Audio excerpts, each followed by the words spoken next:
Olá, meu nome é Bruna Mato, eu sou doutoranda no programa de pós-graduação em Psicologia da UFSC e hoje eu estou aqui para iniciar a apresentação da pesquisa intitulada Violência Doméstica e Familiar contra Mulheres Idosas, Reflexões e Estratégias de Enfrentamento no âmbito das políticas públicas. O objetivo desse trabalho foi visibilizar a situação das mulheres idosas em situação de violência doméstica e familiar, de modo a viabilizar a construção de caminhos possíveis para mitigar esse quadro. Importante destacar que o posicionamento ético-político que orienta as práticas das autoras desse trabalho é margeado para o fortalecimento das políticas públicas das redes do Sistema Único de Saúde e do Sistema Único de Assistência Social. A metodologia utilizada foi a revisão integrativa, feita a partir da Pesquisa Nacional de Violência contra a Mulher de 2023, da Pesquisa Visível e Invisível, a Vitimização de Mulheres no Brasil, de 2023, e da Pesquisa Denúncias de Violência ao Idoso, no período de 2020 a 2023, na perspectiva bioética. Para além desses dados, a gente trouxe também um levantamento das políticas públicas voltadas para a população idosa. A análise dos dados mostrou que 15,5% da população brasileira é composta por pessoas com 60 anos ou mais. Isso dá aproximadamente 31,1 milhões. Desse número, 57% são mulheres idosas. Já na intersecção com raça, o percentual de pessoas brancas entre 60 e 74 anos é de 50,3% e de pessoas pretas e pardas, 48,8%. Já no grupo de 75 anos ou mais, as pessoas brancas são 55,6%, contra 42,9% de pretos e pardos. Em outras palavras, a população brasileira é majoritariamente preta e parda, 55,5%, constituída na maioria por mulheres, 51,5%, contudo, quem envelhece mais são as pessoas brancas. Quando a gente analisa os números que tratam da violência de gênero, o que se constata é que 68% das mulheres entrevistadas afirmaram ter sofrido algum tipo de violência doméstica ou familiar cometida por homens. Isso dá aproximadamente 25,4 milhões. Ainda há que se considerar que 30% das mulheres que responderam à pesquisa afirmaram ter sofrido algum tipo de violência doméstica ou familiar, mas elas optaram por não revelar se foi cometida por homem ou mulher. Na intersecção com raça, 65,5% das mulheres em situação de violência doméstica são negras e 29% são brancas. Quando a análise passa para as denúncias de violência contra pessoas idosas, o que se revela é que em 83% dos casos, as violências foram cometidas por familiares ou responsáveis.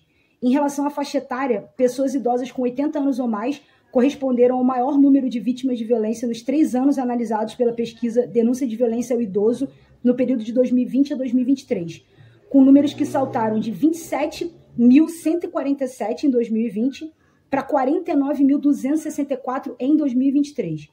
E esse mesmo estudo demonstra que em 69,22% dos casos de violência, essas pessoas idosas são mulheres.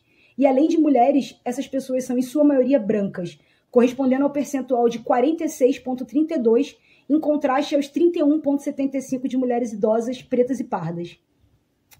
Quando a gente fala da relação entre vítima e agressor, 56,29% são os filhos e 16,11% algum outro familiar. Já no que tange ao cenário onde ocorre a violência, em 45,46% das vezes, a violência se passa na casa da vítima e em 45,34% acontece na casa onde residem a vítima e o agressor. O que os números nos mostram é que as mulheres negras são a maioria entre mulheres brancas e homens brancos, elas ficam atrás somente de homens negros, porém situadas no lugar social de pobreza, sendo a maior parte da população com renda de até 2 salários mínimos. São maioria também entre os níveis mais baixos de escolaridade.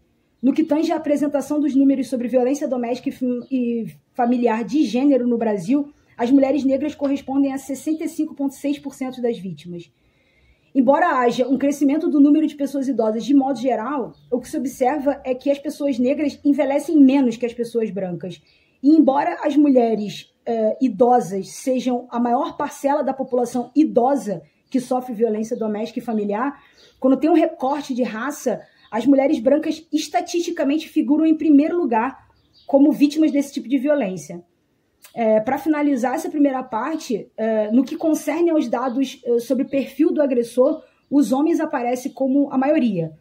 Contudo, se para mulheres em geral os agressores são maridos, namorados, companheiros, ex-maridos, ex-namorados ou ex-companheiros, para as mulheres idosas em situação de violência doméstica, os maiores agressores são os filhos. Olá, eu me chamo Ellen e vou dar continuidade à apresentação sobre a nossa pesquisa. Em relação à discussão feita a partir dos dados encontrados, nós gostaríamos de iniciar mencionando que, historicamente, os dados do censo do IBGE não incluem informações sobre orientação sexual e identidade de gênero, o que tornou impossível que a gente dimensionasse o quantitativo de mulheres lésbicas, bissexuais, transexuais e travestis em situação de violência doméstica e familiar. Então, infelizmente, todas as informações apresentadas nessa pesquisa se referem apenas a mulheres cisgênero e heterossexuais. Dito isso, a partir do nosso estudo, nós compreendemos que o envelhecimento é um processo vivido de diferentes maneiras, a variar de acordo com marcadores sociais de vulnerabilização, como gênero e raça.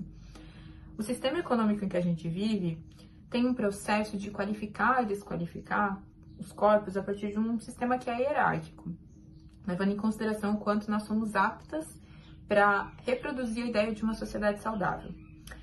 Então, a saúde do corpo social é baseada em aspectos de gênero, raça, classe, orientação sexual, capacidade e idade. E isso define dicotomias dos corpos considerados saudáveis, doentes, normais, anormais, aptos e inaptos, e atribui esses sentidos às existências. Aqui a gente resgata um conceito importante da filósofa Judith Butler, que é o de abjeção, em que ela fala que algumas existências têm suas vidas não consideradas dignas de serem vividas e, portanto, são desimportantes e descartáveis. Essa distribuição sistemática e desigual da violência e da morte permite que se mantenham as relações de poder que se estruturam em lógicas misóginas e escravocratas. A gente também entende que dentro do sistema capitalista, a juventude, a adultez, de uma forma geral, marcam períodos da vida que são considerados os mais produtivos, e a velhice, portanto, seria o afastamento desse período. Na pesquisa, nós também mapeamos políticas públicas e serviços existentes que são voltados para essa população e para essa temática.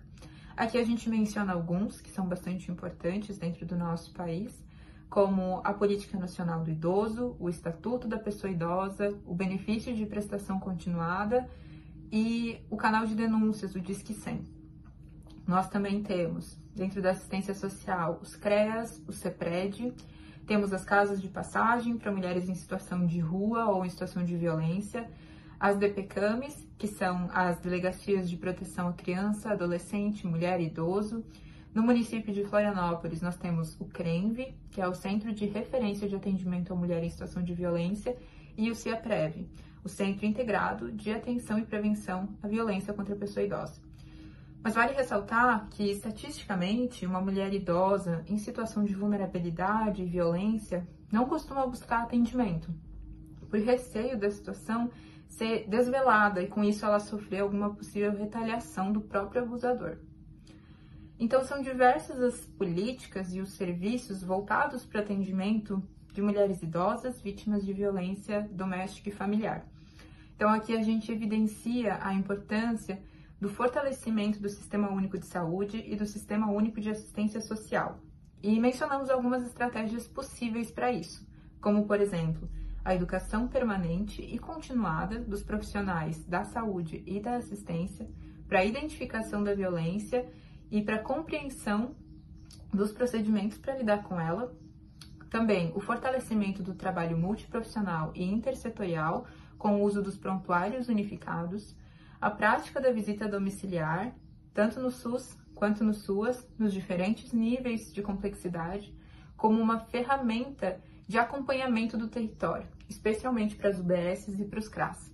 E também ressaltamos que os dados de violência contra mulheres idosas precisam ser bem elaborados e estabelecidos.